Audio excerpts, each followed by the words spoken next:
Hello and welcome to a new video series in which I would like to present the complete works of the Russian author Fyodor Mikhailovich Dostoyevsky in the chronological order of their publication.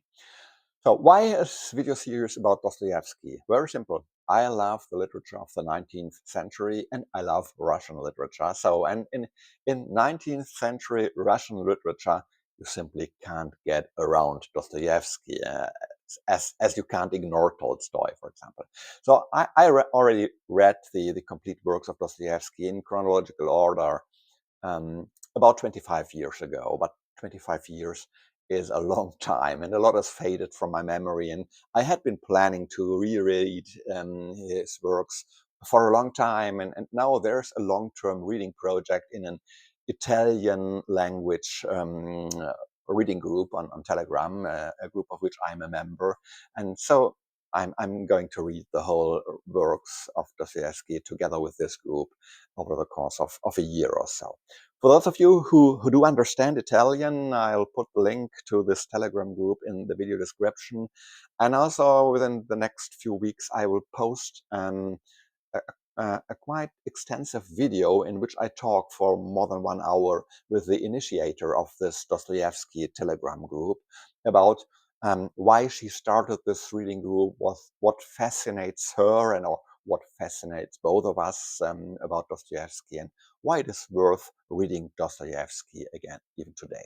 So I don't want to go into any of these points in detail in today's video, just this much in advance. I am, as I mentioned, I really appreciate Dostoevsky, but I am by no means a blind admirer of Dostoevsky. There are many things that bother me about him or that I perceive also as weaknesses, especially his sort of arch-reactionary political stance, his outright hatred of socialists, his incredibly rigid devoutness to a very formal and very traditional form of Orthodox Christianity. But um, despite all that, I do not read literature to feel confirmed in my personal worldview and just smacking my lips in devotion and to spin myself into my own cherished convictions on an ever narrowing spiral. But on the contrary, I read literature because I want to be challenged. I want to broaden my horizon by engaging with opposing ideas, by trying to understand the unknown, the incomprehensible, and also the contradictory, in order to mature as a personality, and also to be also always flexible in my way of thinking and in the way I'm building my own worldview. So enough preamble. So in this first video, I'm going to talk about 3 early works of Dostoevsky. We'll talk about the 2 epistolary novels, Novel in 9 Letter and Poor Folks, and I'll talk about the short story Mr. Prokharchin. I will briefly introduce these 3 works, and this is not to be intended to be a detailed analysis, but really only a brief characterization and an invitation to read them yourself, so as a sort of appetizer. And sorry, this will not be completely spoiler-free, especially with classics that have been known for decades or even centuries. I'm not particularly squeamish about revealing plot elements. If you can't take that, I'm sorry, but then my channel might not be the right place for you. I'm sorry about that. Okay, let's start with the novel in 9 letters, published in 1845. This is a cheeky, provocative debut that subverts all the expectations of the reading public at the time. And this starts with the audacious labeling of this short story of less than 20 pages, labeling it as a novel. And it continues with the fact that the average reader is left quite confused and at a loss after the first reading, wondering what actually happened and what is being described here, and how she or he could have missed all the twists and intrigues hinted at in the last of the 9 letters. And In brief, this story is an exchange of letters, of 9 letters, between 2 gentlemen, Pyotr Ivanich and Ivan Petrovich. And this mirror symmetrical structure of the 2 names, Pyotr Ivanich and Ivan Petrovich, this is already significant. And this symmetry is a feature that we see a lot in this short story. And Pyotr Ivanich and Ivan Petrovich, they are each one trying to defame and to deceive the other, but in the end, both of them, they are cheated frauds. And it is also a parody of the literary form of the sentimental or or emotional, sentimental or emotional epistolary novel. This is a provocative game with the ignorance of the reader, and it's a rather atypical Dostoevsky, and a work whose technical sophistication only becomes apparent on a second or a third reading, when the reader systematically analyzes and uncovers all these little symmetries and the deceptive maneuvers hidden in the text. Interestingly, Dostoevsky's very next work, Poor Folks, is on the one hand exactly the kind of sentimental epistolary novel that he had just so bitingly parodied and caricatured in the novel in 9 letters. On the other hand, we can also see here Dostoevsky's strength in his role as a psychologizing observer with a very special eye for the so-called little people or the poor folks, for those who are pushed to the margins of society, for those who are crawling along at the subsistence level, who not only have to swallow a lot of humiliation in their lives, but also have to make bad compromises, have to betray their ideals and bury their dreams out of the urgent needs of bare survival, of making ends meet.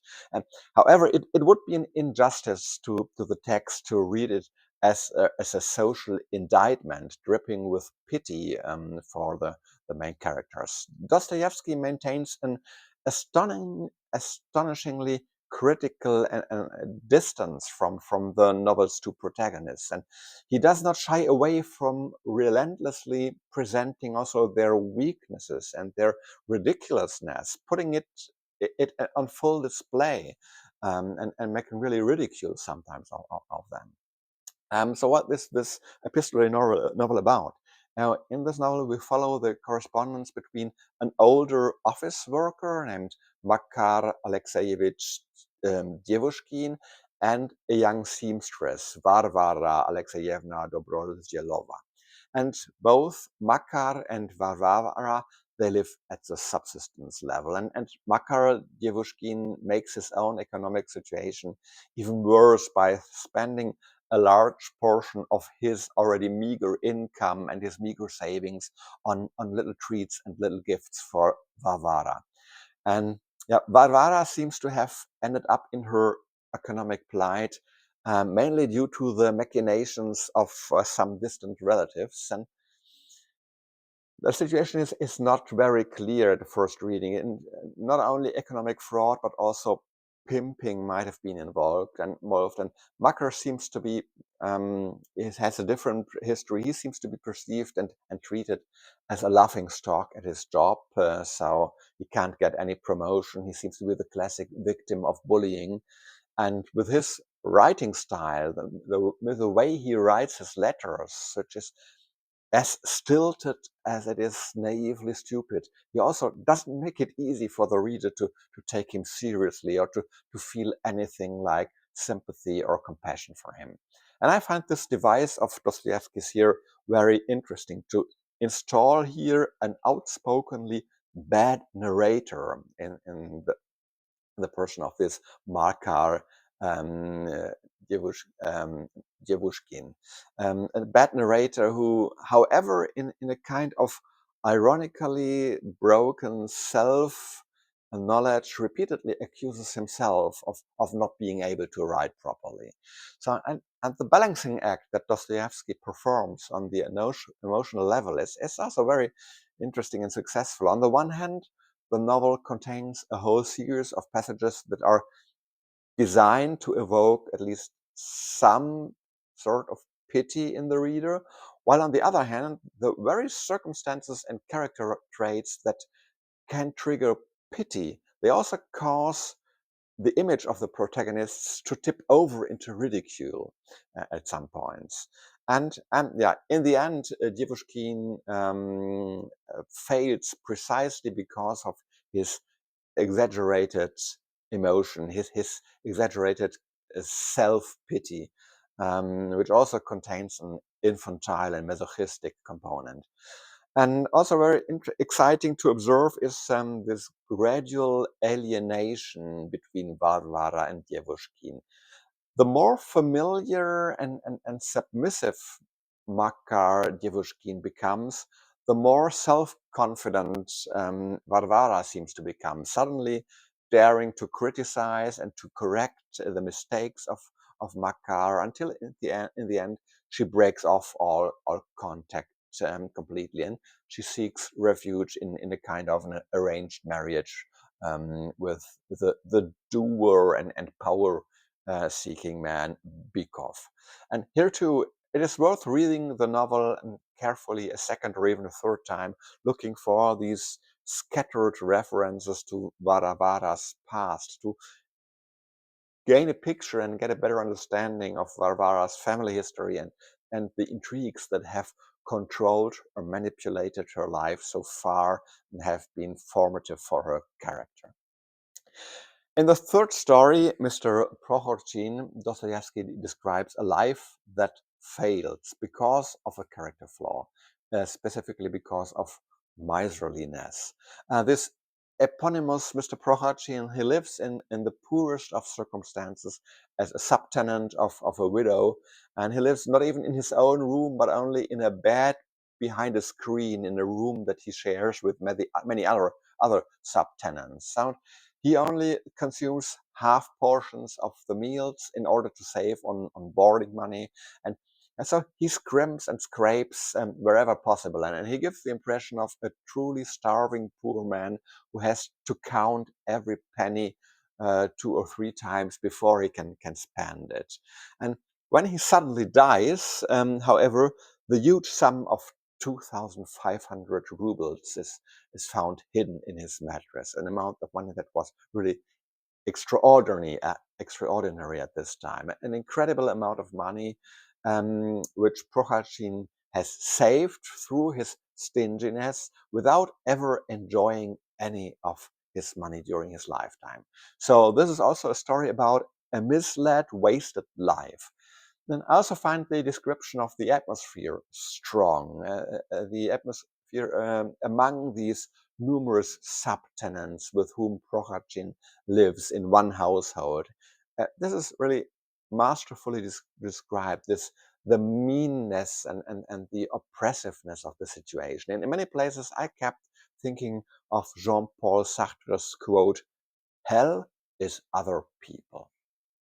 And as with Poor Folks, what strikes me about the writing style is that Dostoevsky also in this short story rather cheekily sticks his tongue out at contemporary expectations of a noble writing style. He is not afraid at all to reproduce also the most unstructured, crude, and raving language of even the most primitive drunkards without filtering it. And a feature of his short stories that was not particularly well received by his contemporary literary critics. So that's it for this month, for this first episode in the series on Dostoevsky's complete works in chronological order. Next month, I will be presenting the novel The Doppelganger from 1846 and 5 short stories from until the end 1848. So that's it for today's video. I hope you have enjoyed it. Please let me know in the comments what you think of this new series on the complete works of Dostoevsky. Hope to see you next time. Until then, Have a great reading time. Take care. Bye bye and ciao.